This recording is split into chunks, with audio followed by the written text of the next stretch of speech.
The Steelers might just be all in this season. They just made a pretty interesting trade, getting Jalen Ramsey and Jonnu Smith for Minkah Fitzpatrick in a pick swap from the Dolphins. It's a 2027 7th to Pittsburgh and a 2027 5th to Miami. The Dolphins are going to pay $3 million of Jalen Ramsey's contract, but the Steelers will take most of it. He gets a $1.5 million raise, so that puts him at $26.6 million. And that goes back to a 3-year, $72.3 million extension that he signed before last season. Then Jonnu Smith gets a 1-year extension worth $12 million.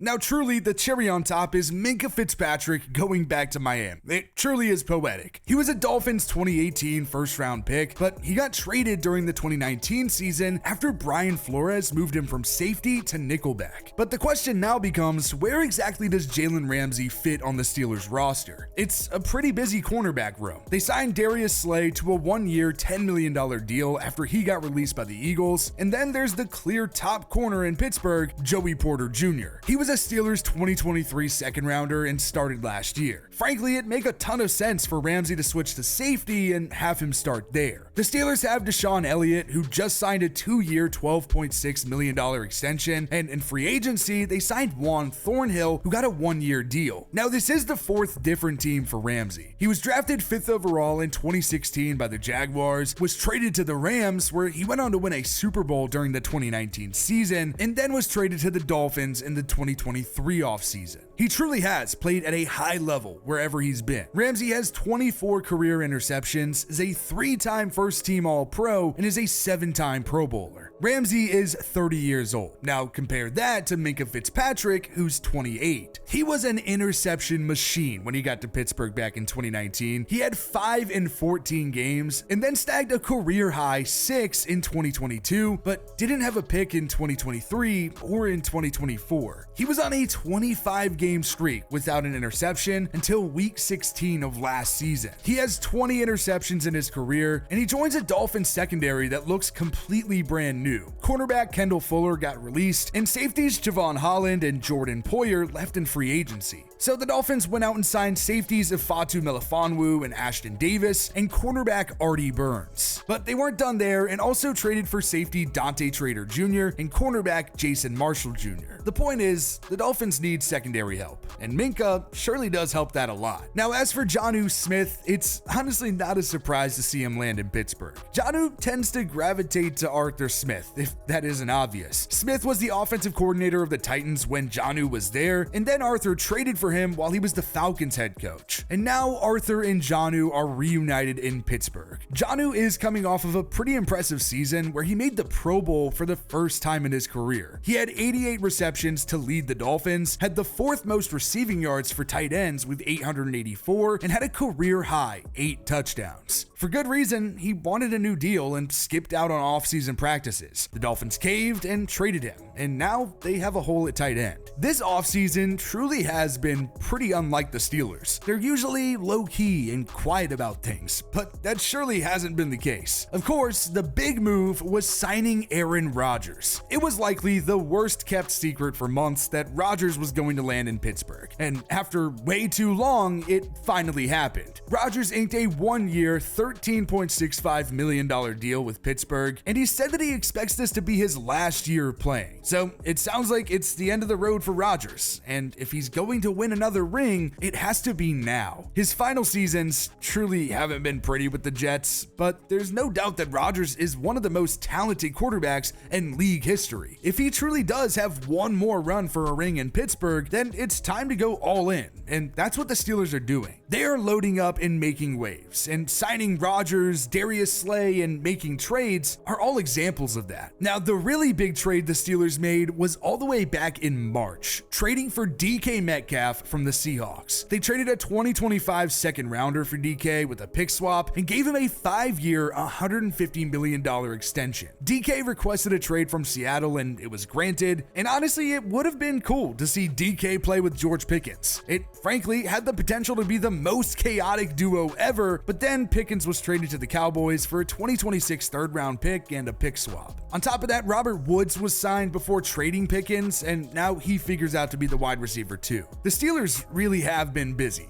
But is it enough to make a real championship run? Last season, they went 10-7 and lost in the wild card to the Ravens 28-14. That was all with the odd tag team of Russell Wilson and Justin Fields. It wouldn't be too surprising if Aaron Rodgers was an upgrade at quarterback and the Steelers are even better. The offense is mostly the same other than Rodgers, DK Metcalf, and Robert Woods. Calvin Austin, the number 3 wide receiver, Pat Freiermuth is still the guy at tight end, and Jaylen Warren is the number 1 back after Najee Harris left in free agency. Not to mention the absolute weapon himself, Chris Boswell at kicker. Those are some familiar faces for the Steelers. And Mike Tomlin is Mike Tomlin. Luckily for Pittsburgh, the offensive line is solid. Pittsburgh has put a lot of draft capital into that line, especially last year. The Steelers drafted right tackle Troy Fautanu in the first round, center Zach Frazier in the second, and right guard Mason McCormick in the fourth. Then left tackle Broderick Jones was a 2023 first, and Isaac Seumalo is entering the last season of a 3-year, $24 million